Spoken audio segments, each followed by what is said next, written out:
Mula sa Fujian Province, umiyak na humarap sa GMA Integrated News ang ina at kapatid ng Chinese national na si Deng Yuangin na inaresto ng mga otoridad sa Pilipinas dahil umano sa espionage o pang-espiya, pero itinanggi ito ng kanyang kapatid.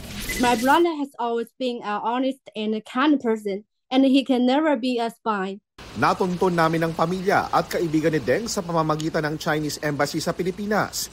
Hiniling nilang wag silang pangalanan o ipakita ang muka. Hirap silang mag-Ingles kaya gumamit kami ng interpreter sa ilang punto. Ang trabaho daw ni Deng may kinalaman sa pagka-testing ng bilis ng sasakyan gamit ang computer. This company, they said they need to do a car testing job in Philippines, and they want we help them to do a 30-kilometer like testing in the Philippines. The main job of them is helping them to arrange the route. Ayon sa Department of Justice at Armed Forces of the Philippines, nakumpiska mula kay Deng at ilang kasamang Pilipino ang ilang equipment gaya ng rover at mapping devices na kadalasan daw ginagamit sa espionage activities o pang-espiya. Ayon sa kaibigan, makatutulong sana daw ang employer ni Deng para bigyang linaw ang trabaho nito, pero hindi pa raw ito nakikipag-ugnayan sa NBI at sa AFP, ang ATTC Automobile Technology Service na nakabase sa China.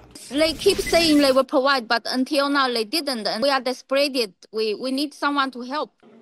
Ang inamin ng pamilya ni Deng, madalas ito sa Pilipinas dahil Pilipino ang napangasawa ni Deng noong 2014 at meron silang maliit na negosyo sa Zamboanga. Because my sister-in-law is a Filipino, so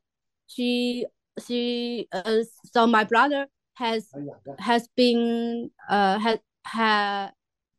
a long time between China and between China and the Philippines. My brother and his wife, they are running a pharmacy in Zamboanga. So my brother do his own business there, and the business is formal. It's formal and legal. Ang ikinababahala nila, nakatanggap daw sila ng mensahe mula kay Deng. When he is injured, the police is torturing my friend. So I hope you can talk to maybe the related department. Don't do like that.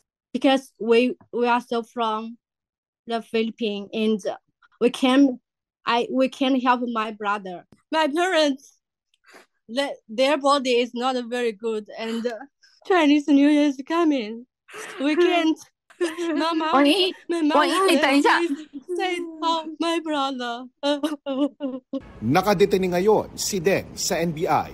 Hinihingan pa namin ng reaksyon ang NBI at AFP sa mga sinabi ng pamilya ni Deng, pati na rin ang Chinese company na pinagtatrabahuhan nito.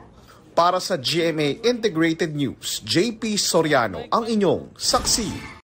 Mga kapuso, maging una sa saksi. Mag-subscribe sa GMA Integrated News sa YouTube para sa iba't ibang balita.